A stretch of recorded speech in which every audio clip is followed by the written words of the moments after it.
comité s'est réuni 3 fois au cours de l'année 2016 avec une assiduité parfaite des administrateurs, un taux de présence de 100%. Nous avons tout d'abord examiné le bilan 2015 et le plan d'action 2016 en matière de santé et de sécurité. Nous avons aussi, comme chaque année, fait le point sur la politique du groupe en matière de diversité et d'égalité professionnelle et salariale. Nous avons revu le reporting social, reporting qui s'appuie sur une cinquantaine d'indicateurs précis. Par ailleurs, le comité a continué à suivre de manière précise la gestion du risque environnemental et industriel et en particulier l'évaluation de la qualité de l'eau potable et des eaux de rejet. Nous avons souligné la qualité de la gestion de ces questions qui font l'objet d'un plan d'action précis et efficace et d'un engagement du management.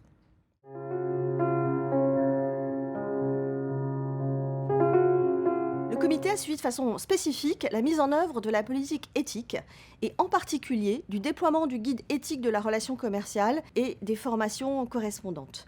Nous avons également veillé à ce que le plan d'action proposé soit suffisamment ambitieux et en ligne avec les nouvelles exigences législatives, en particulier celles issues de la loi Sapin 2. Par ailleurs, le comité fait régulièrement le point sur le déploiement de la feuille de route de développement durable.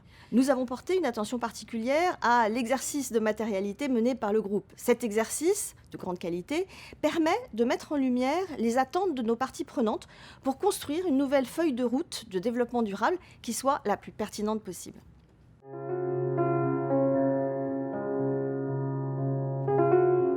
De manière générale, le comité souligne la performance du groupe dans ces domaines et son engagement. Cette performance est régulièrement mesurée et a été à nouveau confirmée par les agences de notation extra-financières RobecoSAM et Carbon Disclosure Project, qui continuent à nous classer parmi les meilleurs du secteur. Le comité se félicite que ceci permette au groupe d'être particulièrement visible en tant qu'acteur engagé pour le climat, disposant de solutions concrètes permettant de réduire les émissions de gaz à effet de serre et de protéger les ressources. Tout cela est satisfaisant, mais le groupe doit continuer à progresser dans tous ces domaines. Ainsi, le comité a revu dès le début de cette année le plan d'action en matière de santé et de sécurité afin de s'assurer que les exigences et les actions dans ce domaine soient au meilleur niveau. Il a agi de même sur la feuille de route de développement durable. Suez est dans les meilleurs et doit se maintenir dans les meilleurs.